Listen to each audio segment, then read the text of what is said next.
O le tausanga le nei o le toea ti nae ma le whaaleleia o tūlanga uma sa afia ona o le COVID-19 maleiva.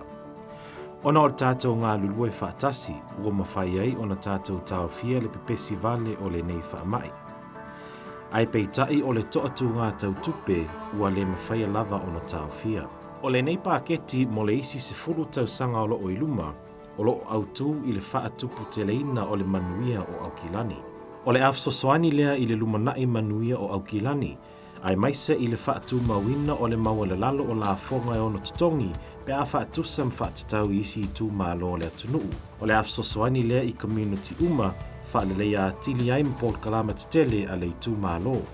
O le a whaawau pea le whaamaina o a tātou matawhanga mawaitafe, ai maise ma la tātou tali atu i suinga tele o iei nei ona o le tau. E piliona tāla le tupe ua whaataalise o na maua ona o le COVID-19 maleiva. O le nei pāketi o le sifuru tausanga o le atau mawhailava e sa elia se pāleni au wale mana umia ina ia whaalelea atili Aukilani, ma le mo'omo'onga ina ia awal whaateleina se avenga tau ave tangata o lo au mauai matatongi la fonga. Ma tau te mana umia lau whingalo whaalia i nei mata upu, ai mai si ai sau whaasoa pe whaapewhea o na tātou whaatupeina.